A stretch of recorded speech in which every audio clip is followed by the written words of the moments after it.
안녕하세요. 권중광TV의 권중광입니다. 오늘은 4월 3일 월요일 아침입니다. 월요일 오전 방송을 시작하겠습니다.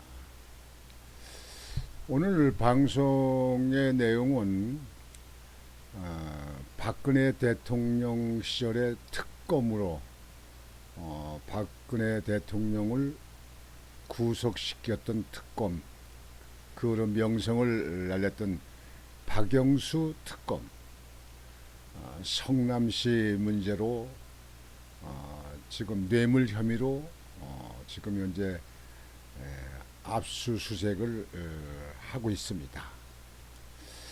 결국은 뇌물 혐의로 구속될 것이냐 하는 문제가 남아 있습니다. 사실 여러분들 아시는 바와 같이 박근혜 대통령은 돈 한 푼 먹은 거 없지요.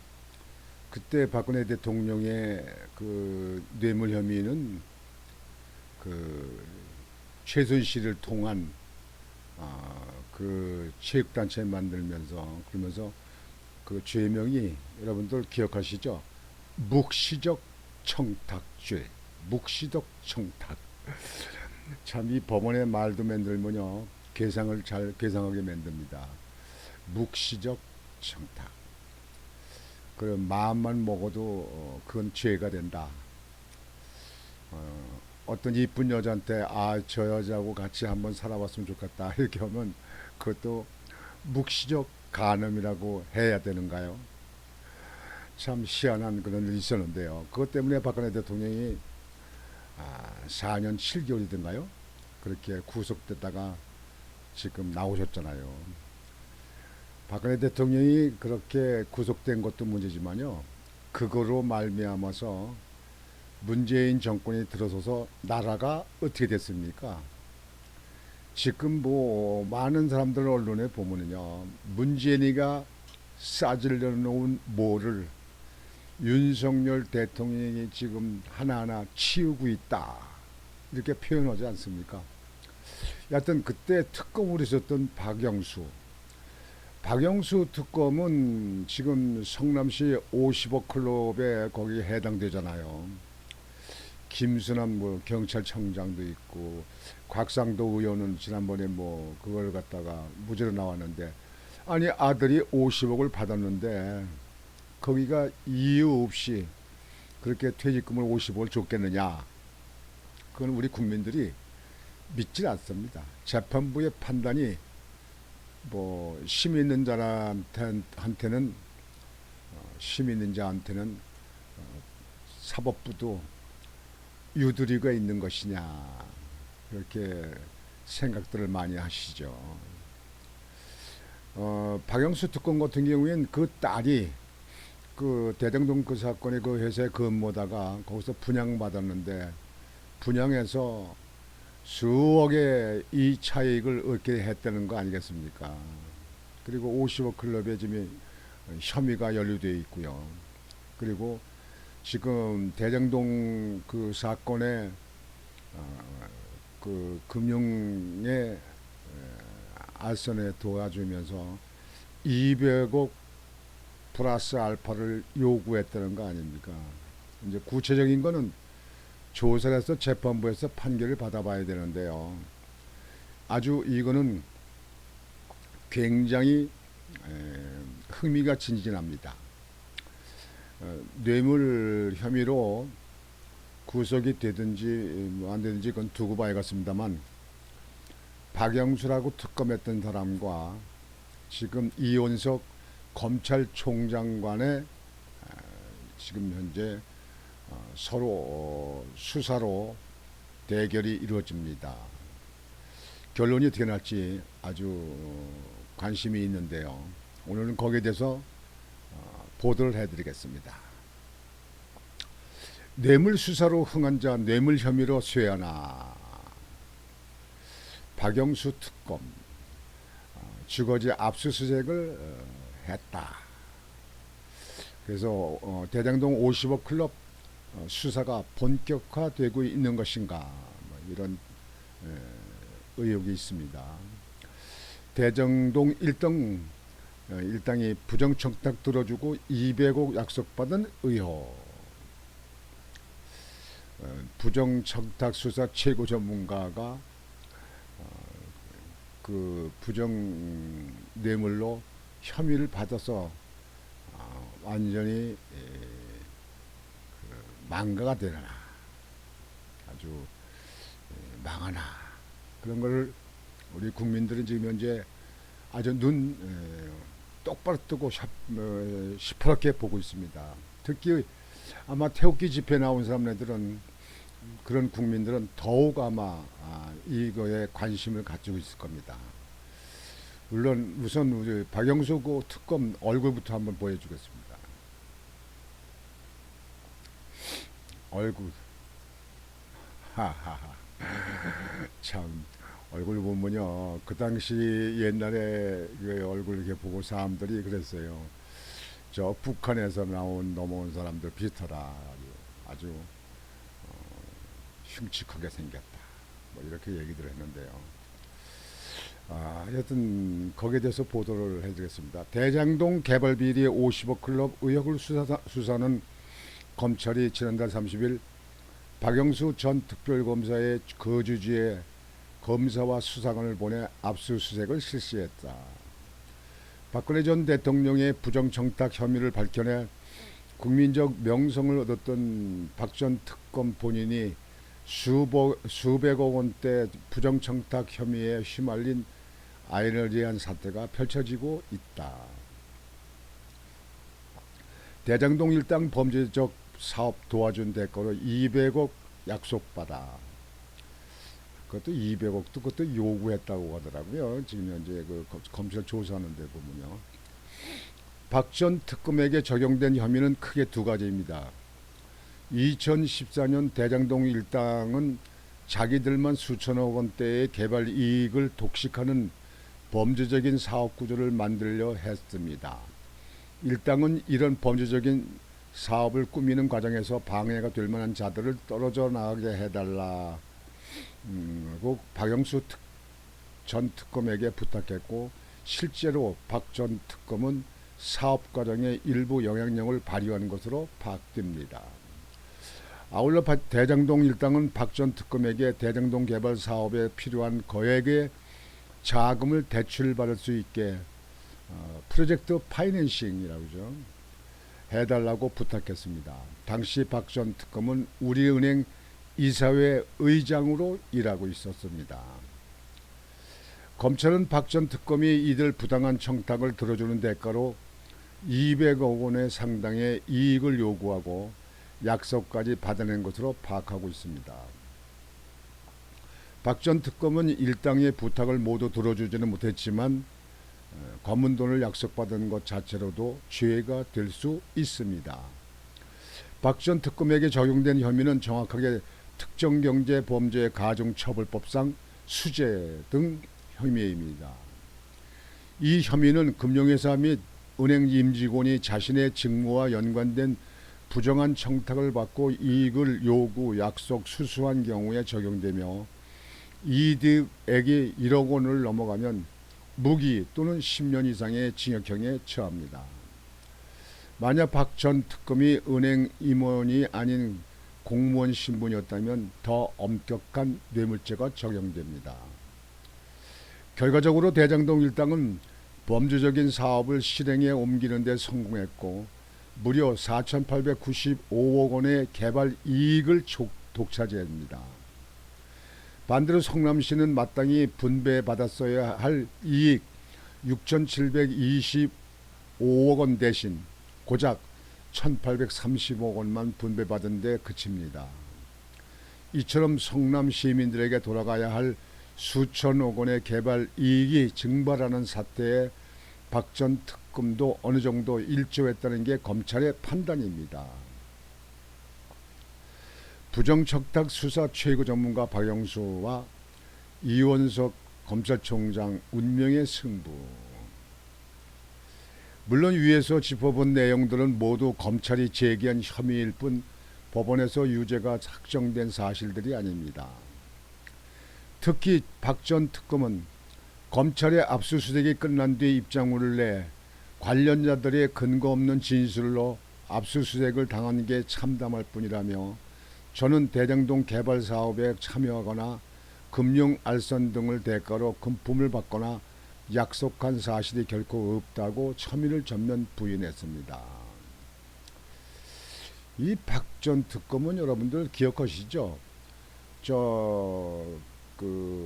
강원도 그 가짜 수산업자한테 뭐 차를 증여받고 뭐 했다는 것 때문에도 그것도 아직까지 재판이 안 끝났죠. 검찰이 일이 많아서 그런가, 인원이 없어서 그런가, 너무 많이 시간을 끌고 가는 게 많아요.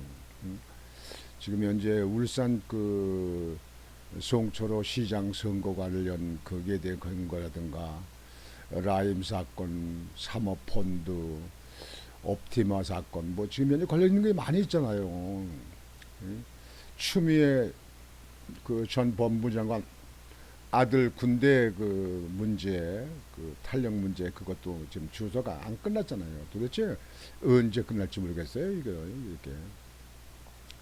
박 전 특검은 전직 대통령을 뇌물죄로 단죄한 부정청탁 수사 최고 전문가인데다 법적의 인맥도 두터운 만큼 그 어떤 피의자보다도 탄탄한 방어 논리를 구축할 것으로 예상됩니다. 이것이 전관 예우를 한다든지 이게 심의 있고 줄이 있는 사람들에게는 예외로 판단이 재판이 된다고 한다면 우리 국민들은 거기에 동의하지 않을 겁니다. 사법부를 지금도 국민들이 사법부에 대해서 아주 얼굴 찌푸리고 보는 그런 사건이 많이 있습니다. 대부분의 그 이재명 그 선거법위원회에 대해서 무혐의로 된 거, 권순일 대법관이 있을 적에 그때 있었던 사건, 그것도 지금 현재 국민들은 의혹의 대상을 보고 있지 않습니까? 지금 검수안박도 헌법재판소에서 재판한 것이 아주 묘하잖아요. 상임위원회에서 그렇게 부당하게 만든 것은 문제가 있는데 그러나 의장이 박메이트 등교는 별 문제가 없다. 그거는 애들 보고 얘기해도 판단이 쓰지는 것 인정이 안 됩니다.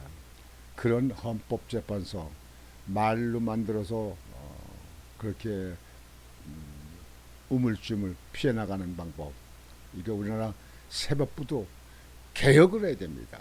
완전히 개혁해야 됩니다. 사법부는 중립적인 판단을 가지고 할 수 있고 양심적인과 법을 가지고 해야 되는 그러한 그 국민의 존경받는 단체 기구가 되어야 된다고 생각합니다. 그런 사람들이 되어야 된다고 생각합니다. 게다가 대장동 개발 비리는 비교적 오래된 사건이고 50억 클럽 의혹이 본격적으로 알려진 지도 1년이 지난 만큼 그동안 수사에 철저하게 대비했을 가능성이 큽니다. 뭐 대비 전문가들이니까 대비도 많이 했을 겁니다. 뭐 증거 인멸한다든가 뭐 증인들 갖다가 설득을 시키고 뭐 동조를 시킨다든가 뭐 그런 거라든가 뭐 전문가들이니까 많이 했겠죠. 근데 그거를 그래도 범죄는 그래도 자죽이 납니까? 이원석 검찰총장 이 검사들이 아주 전문가들 집단만 모여서 확실하게 찾아내고 뽑아내고 해서 처벌을 받게 할 수 있는 그런 국가가 되어야 됩니다. 윤석열 대통령과 한동훈 장관은 반드시 그렇게 해서 국민의 지지를 더 확실히 받아야 된다고 생각합니다. 죄에 있는 사람은 처벌을 받아야죠. 그거는 지위가 어찌됐든지 지위 고하를 막론하고 법 정의로운 법 테두리 아래서는 다 국민 모두에게 똑같은 내려지는 법 처벌이 있어야 된다고 생각합니다. 지금 현재 이원석 총장도 아마 여기에 대해서 그렇게 호락호락하게 처리하지 아니라고 봅니다. 검찰도 이 사안을 호락호락하게 넘길 수 없는 처지입니다. 최근 법원이 50억 클럽 의혹에 연루된 곽상도 전 의원에게 무죄를 선고하면서 그거는 진짜 이 사법부에 문제가 있다고 생각합니다. 그건 이해가 안 되는, 납득이 안 되는 겁니다. 그것이 무죄라고 된다면 우리나라 젊은이들은 정말 국가를 믿고 일을 할 그런 용기가 힘이 나질 않을 겁니다. 검찰이 검사 출신 인사들 상대로 봐주기 수사를 한다며 분노를 표출하고 있기 때문입니다. 특히 국회는 검찰의 수사를 믿을 수 없다며 50억 클럽 의혹 특별검사법을 추진하고 있습니다. 지금 검사들이 조사를 하고 있는데 지금 특검 만드는 거는요, 이거 그 감추기, 보호하기라고 볼 수밖에 없습니다. 검사가 조사가 끝난 이후에 거기에 마땅치 않고 국민적 동감이 없을 경우에 그쪽에 특검해도 늦지 않습니다. 근데 지금 수사가 이제 진행되고 있는데 이걸 특검을 한다. 이거는 국회에서 지금 현재 국회의원들이 도를 넘는 그런 결정을 한 거라고 생각이 되어집니다. 특검이 도입되면 검찰은 수사 자료를 특검에 넘기고 사실상 업무를 중단해야 합니다. 이게 문제입니다. 그 전문가 집단 그 검찰들이 지금 조사하고 있는데 이거를 특검으로 넘겨준다. 그러면 이걸 묻어두려고 하는 거 아니겠습니까? 시간 끌기만 하고 말이죠. 이거는 입법 독선, 독주 이렇게 판단하게 되지 않도록 특검이 더 특검을 연기해서 특검을 좀 유보해서 검찰의 수사가 다 끝 이후에 특검을 해도 늦지 않다 이렇게 생각을 합니다. 최근 헌재의 검소한 바 검찰 수사권 완전 박탈 효력 유지 결정으로 위상이 흔들린 검찰은 50억 클럽 수사에서 성과를 거둬 검찰의 존재 가치를 증명하고 국민의 신뢰를 회복하는 게 절실합니다. 맞습니다. 검찰이 밤을 새서도 빨리 조사해서 특검이 출발하기 전에 여기에 대해서 기소를 하기까지 가야 된다고 생각합니다. 이원석 검찰총장은 국정농단 사건 당시 특별수사본부에서 박근혜 전 대통령을 직접 조사하고 구속시킨 인물로 부정청탁 수사에 있어서는 박 전 특검에게도 밀리지 않을 최고 전문가로 손꼽힙니다. 아주 대결이 볼만하겠네요. 후반전에 반드시 진실을 찾아 정의를 바로 세우라며 일선의 50억 클럽 엄정 수사를 지시한 이 총장은 수사 상황을 직접 보고받으면서 꼼꼼하게 사건을 챙길 것으로 보입니다. 검찰 관계자는 50억 클럽 의혹 수사가 너무 늦게 개시됐다는 비판에 대해 대장동 본류 수사와 장기간의 자금 추적이 선행된 덕분에 50억 클럽 본격 수사도 가능해진 것이라며 사건 구조상 불가피한 측면이 있었다고 해명했습니다. 그동안에 50억 클럽에 대해서 그것도 큰 사건인데 왜 지지부진하게 해가지고 조사를 하지 않고 질질 시간을 끌느냐 하는 것이 국민들 여론이었었는데요. 이제 그렇게 늦게 조사한 것이 그 대장동 사건의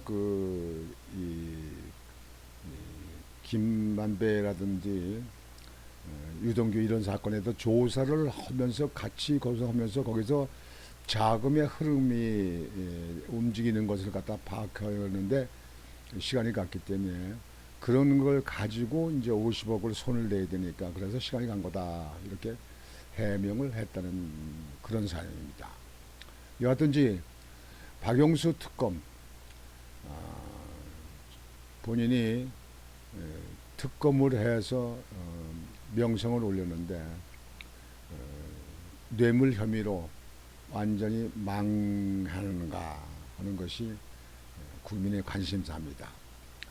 이원석 그 검찰총장이 확실하게 챙겨서, 그래서 꼭 죄 있으면 죄 있는 걸 다 밝혀서 죄에 처벌받게끔 하는 것이 대한민국이 자유민주국가로 가는 정의로운 법체제에서 법치국가라고 생각이 되어집니다. 이원석 청장의 분발을 기대하면서 오늘 아침 방송은 이것으로 마치겠습니다. 여러분들 오늘도 월요일입니다. 이번 한 주간도 여러분들 아주 건실하게 그리고 즐겁게 그리고 성과 있는 한 주가 되시기를 바라겠습니다. 오늘도 아주 화창한 봄날입니다. 여러분들 힘내십시오. 권중왕TV의 권중왕입니다. 여러분 안녕히 계십시오.